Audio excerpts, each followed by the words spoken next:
Bueno, hermanos, esta exposición lleva por título una oración en aflicción.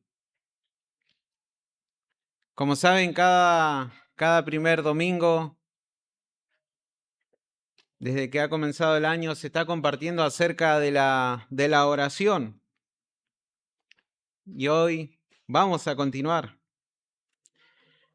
Hermanos,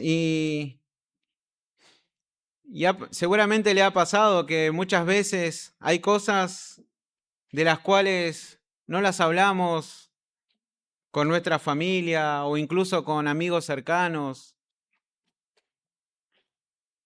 Puede ser muchas veces porque puede avergonzarnos o quizás por temor o incluso por tratar de no generar una mala imagen delante de los demás, por la cual no lo compartimos. Pero, hermanos, hay, hay algo que nosotros podemos hacer como creyentes y es poder abrir verdaderamente nuestro corazón a Dios. Él sabe todo y no hay razón, hermanos, para ocultarle nada. Él es omnisciente, Él es omnipresente y Dios es el único que no nos juzgará si le abrimos nuestros corazones. Los amigos quizás pueden juzgarte, incluso alguno calumniarte, pero Dios no lo hará. Esto es una Esto es una verdad, hermanos, que muchas veces hemos experimentado. Pero hoy vamos a ver, hermanos, la oración que una mujer hizo en medio de la aflicción que estaba viviendo. Y para hablar del contexto, hermano, antes de comenzar estos versículos, podemos ver que Elcana, este varón, tenía dos mujeres. Una era Penina, quien tenía hijos, pero Ana no tenía hijos. Ana no tenía hijos. Entonces, ellos todos los años, este varón, junto a toda su familia, viajaban todos los años y iban al templo, salían de su pueblo para rendir culto y ofrecer sacrificios en Silo a Jehová de los ejércitos. Él salía con toda su familia. Y también algo que podemos ver, hermanos, en los primeros versículos de este capítulo es que Elcana, este varón, tenía un favor especial por Ana, porque la amaba, aunque había algo en ella y era que Jehová no le había concedido tener hijos. Algo también, hermanos, que podemos ver con estos pasajes es que el poder tener hijos o la esterilidad están en el propósito soberano de Dios. Eso está en las manos de Dios. Podemos ver que Penina, quien tenía hijos, irritaba a Ana. La irritaba, la molestaba, se burlaba de ella, incluso humillándola, porque el Señor la había hecho estéril. Y algo que podemos también pensar, hermanos, es que cuánto tiempo tuvo que experimentar Ana esta situación. Porque cada año que ellos iban a la casa del Señor, le tocaba experimentar esto, por lo cual Ana lloraba y no comía. Recordemos también, hermanos, que la esterilidad era algo que no se veía bien, incluso era algo muy doloroso y a menudo muchos pensaban que era una maldición, porque una mujer no podía concebir.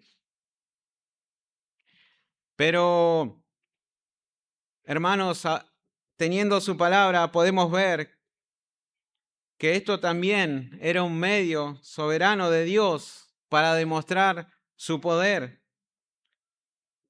Recordemos, hermanos, a una mujer que dijo en un momento, dame hijos o me muero. Ella deseaba, anhelaba tener hijos y no podía concebir. Entonces, hermanos, para comenzar, una oración en la aflicción y el punto 1 es dirigida al Señor. Recordemos, hermanos, que todo esto ocurre en el templo, en la presencia de Dios. Y se levantó Ana después que hubo comido y bebido en Silo, y mientras el sacerdote Elí estaba sentado en una silla junto a un pilar del templo de Jehová, ella, con amargura de alma, oró a Jehová y lloró abundantemente. Hermanos, ella estaba experimentando un dolor muy profundo en su alma por el hecho de no poder concebir hijos. Y durante tanto tiempo fue afligida y humillada por Penina, quien sí tenía hijos. No sabemos cuánto tiempo pasó, pero algo que podemos ver en el versículo 8 es que Elcana le dice, ¿no te soy yo mejor que 10 hijos? ¿Puede ser que sea ese el tiempo por la cual ella tuvo que experimentar? Y hermanos, podemos también pensar que Ana no creo que haya orado, que esta sea la primera oración que haya hecho, pero sí fue una oración distinta, porque dice que ella fue al templo, pero fue con amargura de alma, fue con una angustia profunda al templo, a la presencia de Dios. Fue y se acercó en esta condición que ella estaba, por lo que estaba experimentando, fue al templo con esa angustia y oró a Jehová. Lloró con gran angustia, incluso en una traducción dice desconsoladamente lloró. Y fue allí, hermanos, porque era el único lugar donde ella podía encontrar consuelo para la profunda aflicción que ella estaba viviendo. Era allí, hermanos, donde ella podía encontrar una respuesta a la aflicción de su alma, porque ella dependía totalmente de Dios. Por eso el versículo 11 dice, e hizo voto diciendo, Jehová de los ejércitos, si te dignares mirar a la aflicción de tu sierva y te acordares de mí y no te olvidares de tu sierva, sino que dieres a tu sierva un hijo varón, yo lo dedicaré a Jehová todos los días de su vida y no pasará navaja sobre su cabeza. Podemos ver, hermanos, que en este versículo repite muchas veces la palabra sierva. Sierva está reconociendo que ella era una esclava de Dios, porque le dice, tú, sierva. Y ella reconocía, hermanos, delante de quién estaba orando, Jehová de los ejércitos, quién podía intervenir en esto que ella estaba pasando, por la aflicción que ella estaba viviendo, por el dolor que estaba experimentando, hermanos. Y era Jehová quien podía transformar la esterilidad y darle un hijo. Darle un hijo a ella. Hermanos, pero Dios no se había olvidado de Ana. Ella no estaba expresando como si Dios se hubiera olvidado, sino que era un deseo que ella quería concebir y tener hijos.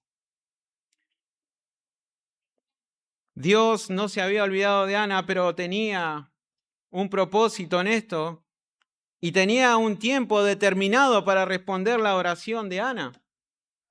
Y algo que podemos ver, hermanos, que Ana también fue específica, porque le pide a Dios un hijo varón. pero no se lo pide para ella, sino que para dedicárselo a Dios, para poder consagrarlo, para poder entregarlo a Dios, para que le sirva todos los días de su vida. En esta condición, hermanos, fue Ana al templo, fue Ana en aflicción de espíritu, en amargura, por el dolor, por lo que estaba atravesando, porque no podía concebir, fue y se acercó a Dios. Ahora, ¿cómo oraba Ana? Y el punto 2 es derramando el corazón. Versículo 12 dice, mientras ella oraba largamente delante de Jehová, Elí estaba observando la boca de ella. Pero Ana hablaba en su corazón y solamente se movían sus labios y su voz no se oía. Y Elí la tuvo por ebria.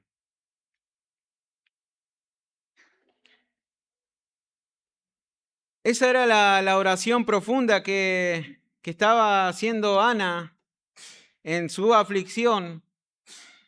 Oraba largamente, estaba orando delante de Jehová. Y allí estaba el sacerdote Elí. Estaba observaba su boca porque no oía palabras. Pero Ana estaba hablando en su corazón. Ella solamente se podía ver que movía sus labios. A tal punto que Elí dijo, esta mujer está ebria porque no se escucha nada. Y ella no estaba buscando impresionar al sacerdote que estaba allí. Ella estaba orando a su Dios.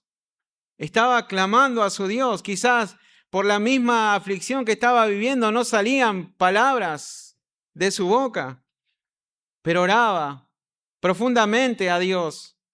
Entonces, Elí le dijo, versículo 14, ¿hasta cuándo estarás ebria? ¿Digiere tu vino? En la traducción del lenguaje actual dice, ¿no te da vergüenza estar borracha? Deja ya la borrachera.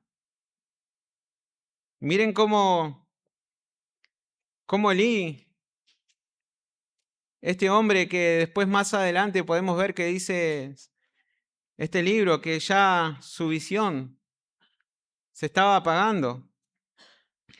Versículo 15 dice, y Ana le respondió diciendo, no, Señor mío, yo soy una mujer atribulada de espíritu. No he bebido vino ni sidra, sino que he derramado mi alma delante de Jehová. Nuevamente Ana vuelve a hablar de la condición en la que estaba mientras oraba. Dice que estaba atribulada de espíritu, o en otras palabras, estaba muy triste. Ella no estaba allí y no se escuchaban sus palabras porque estaba en estado de ebriedad, sino porque ella estaba derramando su alma delante de Jehová, estaba expresando todo lo que había en su corazón, estaba vaciándose por la tristeza que estaba viviendo delante de Dios. Y ella acudió, hermanos, ella acudió a su Dios, expuso delante de su Dios su causa, expuso delante de su Dios lo que estaba viviendo, hermanos. Podemos ver también, hermanos, en otra traducción dice, pero como estoy muy desanimada, derramaba ante el Señor lo que hay en mi corazón. Y esto es orar, hermanos. Esto es orar, hermanos, es derramar delante de Dios el corazón. Esto es orar y exponer sinceramente, hermanos, delante de Dios todo lo que hay en nuestro interior. Porque Dios ya lo conoce, Dios ya lo sabe. No hace falta dar muchas vueltas o traer palabras muy grandes o elocuentes, sino que es derramar el corazón delante de Dios. expresarle a Dios cómo estamos. Es decirle a Dios lo que Él ya sabe. Pero Dios ha dejado, hermanos, este medio que es la oración para que como hijos de Dios acudamos a Él. La oración no es un mero ritual que cada uno de nosotros tiene que hacer. O como muchas veces podemos ver a personas que repiten y repiten y repiten una oración pensando que por la mucha repetición van a ser oídas por Dios. Hermanos, esta mujer en aflicción derramó su corazón delante de Dios, expuso su causa delante de Dios y fue a Él con sinceridad de corazón, no procurando otra cosa más que expresarle a Dios, estoy así. Y dice un hermano, ¿qué es orar? Orar es derramar de modo sincero, consciente y afectuoso el corazón o el alma ante Dios por medio de Cristo, en el poder y ayuda del Espíritu Santo, buscando las cosas que Dios ha prometido o que son conforme a su palabra para el bien de la iglesia con fiel sumisión a su voluntad. Fin de la cita. Es expresar sinceramente, hermanos, lo que hay en nuestro corazón. Hermanos, Dios ya sabe cómo estamos. Dios ya nos conoce, incluso antes de que vayamos a orar. Él ya lo sabe.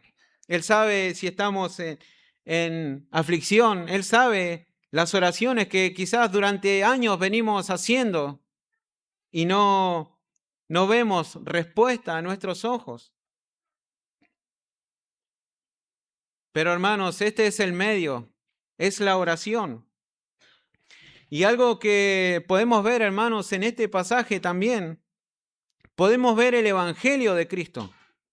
¿Y de qué manera podemos ver el Evangelio de Cristo, hermano? Es que Ana derramó el corazón delante de Dios. Ana le expuso a Dios lo que había en su interior. Pero algo mayor, hermanos, hizo nuestro Señor y Salvador Jesucristo. Dice que Él derramó su vida hasta la muerte. Ana derramó su corazón en una oración, pero Cristo, hermanos, derramó su vida hasta la muerte. Isaías 53, miren lo que dice, 12. Por tanto, yo le daré parte con los grandes y con los fuertes repartirá despojos, por cuanto derramó su vida hasta la muerte y fue contado con los pecadores y habiendo él llevado el pecado de muchos y orado por los transgresores. Cristo derramó su vida, Cristo entregó su vida y la entregó hasta la muerte. Él fue a la cruz con un propósito determinado. Por eso, a los que están en esta mañana, que no han puesto su confianza en Cristo, tu mayor problema no es la situación que puedas estar atravesando, sea buena, sea mala, o incluso las tristezas que puedas estar experimentando, o las preocupaciones, las cuales no te dejan tener paz, sino que tu mayor necesidad en esta mañana es que puedas estar en paz con Dios, que puedas reconciliarte con Él, porque solo Él, por medio del sacrificio de Cristo, puede recibir tus oraciones. Solo Dios recibe las oraciones por medio de Cristo, hermanos. Querido amigo, Dios no va a recibir tus oraciones si no son por medio de Cristo. No puedes presentarte delante de Él por medio de tus obras, buenas o malas, o incluso apelando a tu misma situación o pensando de que Dios va a tener lástima por cómo estás, sino que puedas acudir a Dios por medio de Cristo, arrepintiéndote de tus pecados, poniendo tu confianza en aquel que derramó su vida hasta la muerte para pagar por tus pecados. Porque hay una realidad, es que nadie puede presentarse ante Dios con las manos vacías. Así como oíamos en la lectura hace un momento, continuamente debía estar el sacrificio. Y era necesario ofrecer un sacrificio. Pero el único que pudo ofrecer ese sacrificio acepto fue Cristo. Él ofreció su cuerpo en sacrificio una sola vez y para siempre. Por eso, en esta mañana, si no has puesto tu confianza en Cristo, arrepiéntate de tus pecados. Cree en Cristo. Cree en el Señor Jesucristo y tendrás paz. Y esa paz que tu alma necesita, a pesar de que tu situación no pueda cambiar y no cambie. Pero Dios, solo Dios por medio de Cristo puede darte paz con Él. Versículo 16 dice, no tengas a tu sierva por una mujer impía, porque por la magnitud de mis congojas y de mi aflicción he hablado hasta ahora. Esto le decía Ana a Elí. Y esto que dice mujer impía, también leí acerca de esto, decía hija de Belial, una persona indigna, alguien que no sirve para nada. Porque la realidad es que Ana estaba de esta manera por todo lo que vivía, por la magnitud de mis congojas, dice, o problemas, o ansiedades que ella estaba experimentando. La NTV dice, no piense que soy una mujer perversa, pues he estado orando debido a mi gran angustia y a mi profundo dolor. Así Ana, hermanos, derramó su corazón delante de Dios, expuso todo lo que había en su interior a Dios, su aflicción.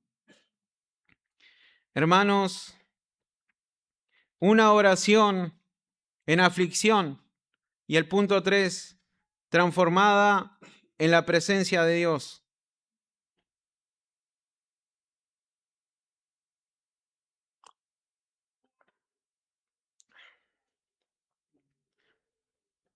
Hermanos, Ana derrama su corazón delante de Dios, se vacía delante de Él, le cuenta su aflicción, le hace las peticiones específicas y le pide a Dios, si dieres a tu siervo un hijo varón, yo lo dedicaré a Jehová todos los días de su vida y no pasará navaja sobre su cabeza. Ella quería un hijo para consagrarlo para Dios, para su servicio. Para eso quería a su hijo. Entonces el versículo 17 dice, Elí respondió y dijo, ve en paz y el Dios de Israel te otorgue la petición que le has hecho. Y a pesar, hermanos, que Elí primero interpreta mal lo que Ana hacía, ahora podemos ver al sacerdote Elí que bendice a Ana. Ve en paz, le dice, que el Dios de Israel te conceda lo que le has pedido. Pero también, hermanos, algo que podemos ver en esto, que Elí se equivocó y pecó en contra Dios al llamar borracha a Ana. Pero, hermanos, nosotros tenemos un sumo sacerdote. Elí se equivocó y pecó en contra de Dios. Pero nosotros tenemos un sumo sacerdote, como lo dice allí en Hebreos, capítulo 4, versículos 15 y 16. Porque no tenemos un sumo sacerdote que no pueda compadecerse de nuestras debilidades, sino uno que fue tentado en todo, según nuestra semejanza, pero sin pecado. Acerquémonos pues confiadamente al trono de la gracia para alcanzar misericordia y hallar gracia para el oportuno socorro. Hermanos, Cristo se compadece de tus debilidades. porque Él también las enfrentó, aunque nunca pecó Él. Él nunca pecó. Por eso puedes acercarte a Él en oración y derramar tu corazón confiadamente y esperar que Él proveerá lo que tu alma necesita en el momento justo y según su voluntad. Hermanos, y algo glorioso que podemos ver acá también es que Ana no salió de la misma manera de la presencia de Dios. No salió de la misma manera, hermanos. Versículo 18 dice, y ella dijo, halle tu sierva gracia delante de tus ojos. Y se fue la mujer por su camino y comió y no estuvo más triste. Eso es lo que produjo en esta mujer que estaba en aflicción de espíritu, que estaba en una profunda agonía, con un profundo dolor en su alma, el derramar su corazón delante de Dios. Aunque ella, hermanos, aunque ellas no recibió lo que le pidió a Dios en ese momento, no lo recibió. Ella confió en Dios, esperó en Dios, descansó en Dios, le expuso cómo estaba. Pero hermanos, podemos ver cómo el corazón de Ana fue transformado en este momento en la presencia de Dios, porque dice que ella salió y no estuvo más triste. ¿Y cómo podemos llegar a este punto que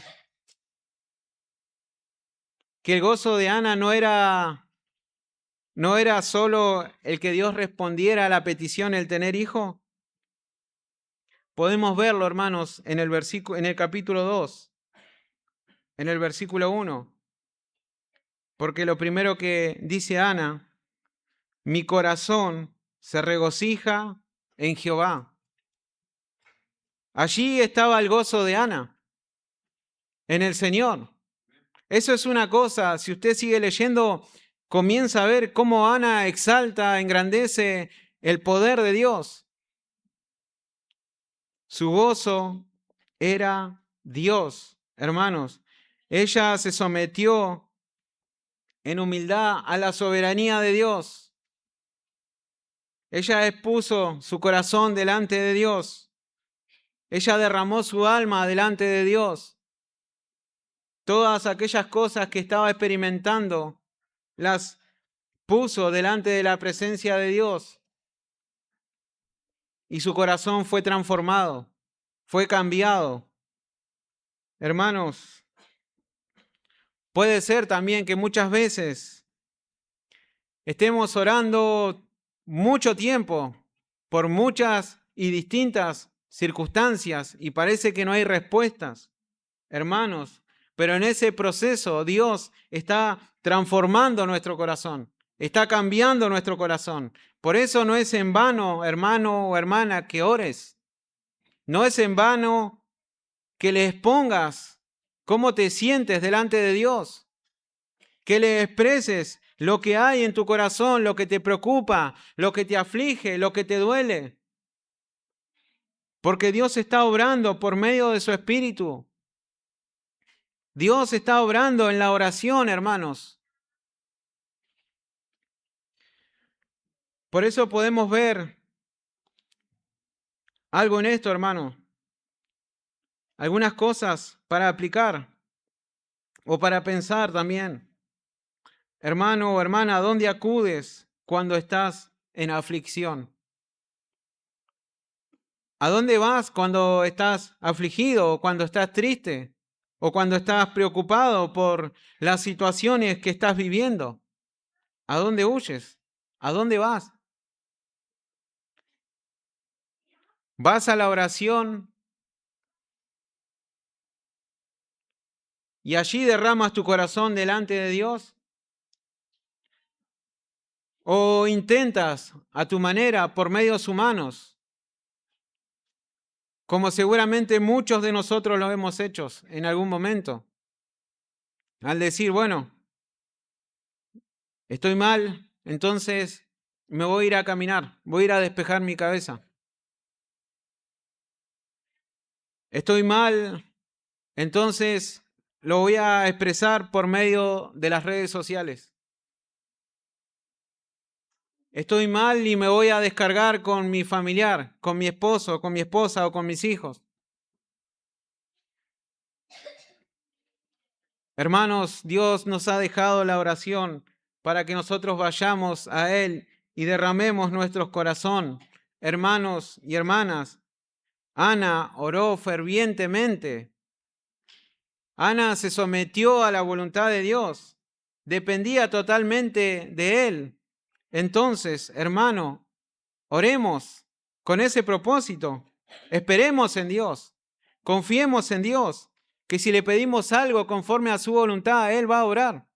Él lo va a hacer a su tiempo, no en nuestro tiempo. Y confiemos también, hermanos, que Él está transformando nuestros corazones, que Él no es ajeno a lo que estamos viviendo y que Él tiene un propósito más allá de lo que nosotros podamos ver o entender. Hermanos, hay muchos motivos para orar. Hay muchos motivos para poder derramar nuestros corazones delante de Dios. Como padre, podemos estar afligidos por nuestros hijos o por nuestras familias que todavía no creen en el Señor, o por una situación en el trabajo que estamos experimentando, o por una situación en la familia, alguna enfermedad. Entonces, hay motivos para orar, hermanos. Todo el tiempo tenemos motivo.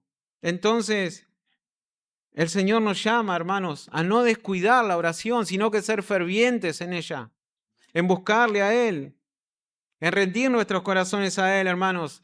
Todavía debemos seguir siendo transformados, hermanos. ¿Cuántas veces nos afligimos porque vemos en nosotros y nos duele muchas veces que no somos aquellos que deseamos ser? Lamentaciones, capítulo 2, versículos 18 y 19 dice: el corazón de ellos clamaba al Señor. Oh, hija de Sión, echa lágrimas cual arroyo de día y de noche. No descansen ni cesen las niñas de tus ojos.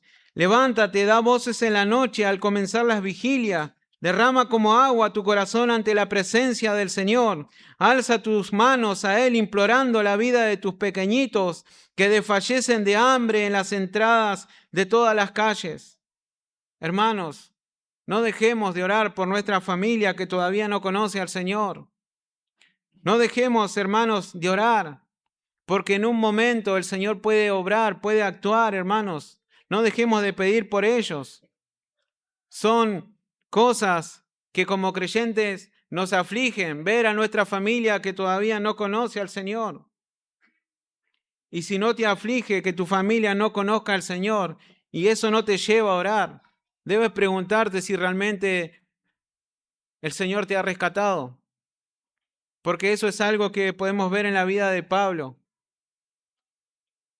Cómo él le dolía ver que sus hermanos no creían en el Señor, su pueblo. Por eso, hermanos, no dejemos de orar, no dejemos de derramar nuestros corazones delante de Dios por nuestros seres queridos. Y hermanos, podemos acercarnos a Dios con confianza. Puedes acercarte a Dios si eres cristiano, si has creído en Cristo. Puedes acercarte a Dios con confianza, porque Dios no recibe la oración por vos mismo, sino que la está recibiendo por medio de Cristo, por medio de Él, nuestro gran sumo sacerdote, quien está intercediendo por nosotros. Por Él, solo por Él podemos acercarnos a Dios, aún incluso para arrepentirnos de nuestros pecados, aún incluso para pedirle perdón a Dios por nuestros pecados. No venimos por nuestras propias justicias, sino por sus muchas misericordias. Hermanos, Para concluir, todavía no hemos llegado a la gloria, donde allí no habrá más llanto, donde allí no habrá más tristezas, donde allí no habrá más dolores, no habrá más preocupaciones, no habrá más aflicción de alma, no habrá más tristezas profundas. No hemos llegado todavía. Pero hermanos, Dios nos ha dejado la oración como un medio donde podemos derramar nuestros corazones delante de Él y contarles todo lo que hay, todas aquellas cosas que hay en nuestro corazón. Perseveremos, hermanos, siendo fervientes y constantes en la oración a nuestro Dios. Y termino con el Salmo 62, versículo 8. Esperad en Él en todo tiempo, oh pueblos, derramad delante de Él vuestro corazón. Dios es nuestro refugio.